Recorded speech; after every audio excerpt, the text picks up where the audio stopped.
В глубокой, заснеженной сибирской глуши зимний воздух был ледяным, а снег укрывал землю плотным покрывалом. Среди этой суровой красоты природа часто проявляет как свою жестокость, так и чудеса. В один такой день судьба свела пожилую женщину и беременную тигрицу, событие, которое навсегда изменило жизни обеих. Тигрица, измученная и истощенная, боролась за жизнь. Роды наступали внезапно, и в холодном снегу ее силы быстро иссякали. Ее движения были замедленными, дыхание редким и прерывистым, а нерожденные детеныши оказывались в смертельной опасности. Каждая минута могла стать решающей. В этот день старушка, собирающая дрова для печи, двигалась по заснеженному лесу, стараясь наполнить корзину прежде, чем солнце скроется за деревьями. Внезапно она заметила странное движение в снегу. Подойдя ближе, она увидела тигрицу, едва живую, с глазами, полными боли и страха. Несмотря на то, что дикий зверь всегда может быть опасен, старушка не могла пройти мимо. Она чувствовала, что жизнь животного висит на волоске, и что ее помощь может стать единственным шансом. Собрав всю свою смелость, женщина аккуратно накрыла тигрицу своим шерстяным платком и при поддержке силы и опыта привела ее в свое скромное жилище. Там, среди тепла печи и мягких шкур, она устроила тигрицу на безопасном месте, укрыла ее от холода и оставалась рядом, наблюдая за каждым ее движением. Часы тянулись медленно, полные напряжения и тревоги. Каждый вдох, каждый шорох тигрицы заставлял ее сердце биться чаще.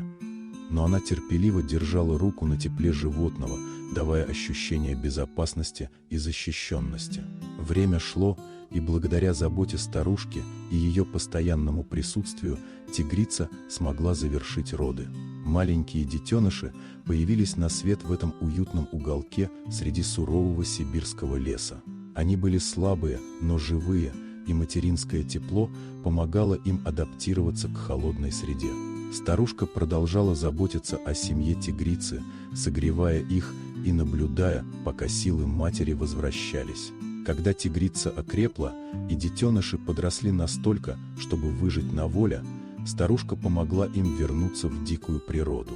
Этот момент был одновременно трогательным и величественным. Мать и ее детеныши вновь обретали свободу, а человек, выбравший сострадание, доказал, что доброта может спасти жизни даже в самых суровых условиях.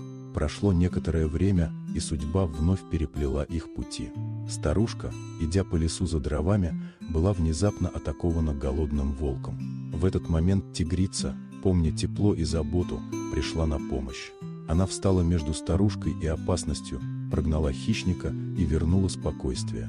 Этот жест стал символом взаимной благодарности, доверия и того, как один акт доброты способен изменить не только жизнь животных, но и жизнь человека. Так в заснеженной Сибири одна женщина спасла тигрицу и ее детенышей, и судьба отблагодарила ее верностью и преданностью дикой природы. Эта история осталась как напоминание о том, что даже в самых холодных и трудных условиях человек способен проявлять сострадание, а зверя ответить благодарностью.